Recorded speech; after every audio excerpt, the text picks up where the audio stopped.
j'ai une pensée plus qu'émue, une pensée fraternelle pour le lieutenant-colonel Arnaud Beltrame qui s'est sacrifié devant l'ignominie de cet acte terroriste.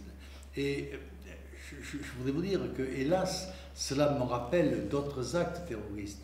Et il faut dire aux gens qui ne le savent pas quelle est la technique du terrorisme. Le terroriste a pour mission d'accomplir les actes les plus abominables possibles pour sidérer les spectateurs, pour sidérer les gens qui sont là ou qui vont être mis au courant par les grands moyens de communication. Et plus l'acte est horrible, plus il est sidérant, plus il correspond aux objectifs du terrorisme.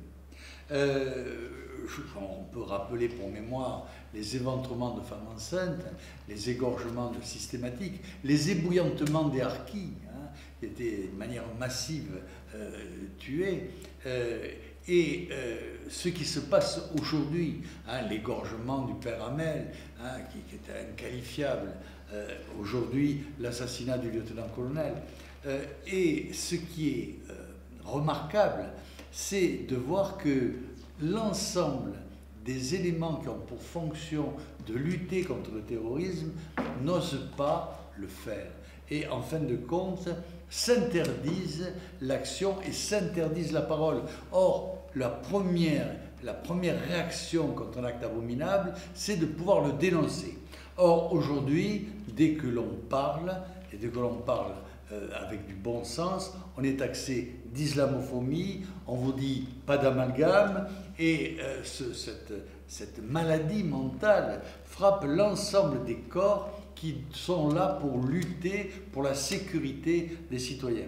Que ce soit l'État, que ce soit les ministres, que ce soit les médias, surtout les médias, que ce soit l'Église, que ce soit l'ensemble des établissements politiques, tout le monde est là pour qu'il n'y ait pas de débordement et que l'on n'analyse pas et que l'on ne condamne pas ce qui est abominable.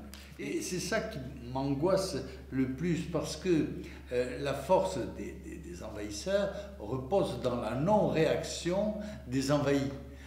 Et que si on accepte la loi des plus violents et qu'on ne réagit pas, il est bien évident que l'on perd. Monsieur qui est condamné depuis 2010. Il est condamné en 2010, il est condamné en 2011, il est condamné en 2014, où il est fiché S, et l'année d'après, il obtient la nationalité française.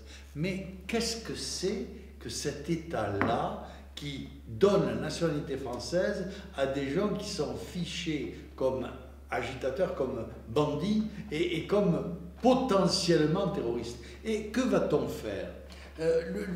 La mentalité terroriste se développe dans un milieu. Il faut qu'il y ait un terreau favorable. Alors, on pourrait digresser sur la nature du terreau, mais il y en a un qui est indiscutable, c'est le terreau familial. Et je crois que chaque fois qu'il y a un fichier S, avant même qu'il y ait attentat, il devrait y avoir disparition de la famille et bien sûr des terroristes, qui devraient être renvoyés chez eux. Ils ne se plaisent pas chez nous. Ils nous critiquent, mais qu'ils partent.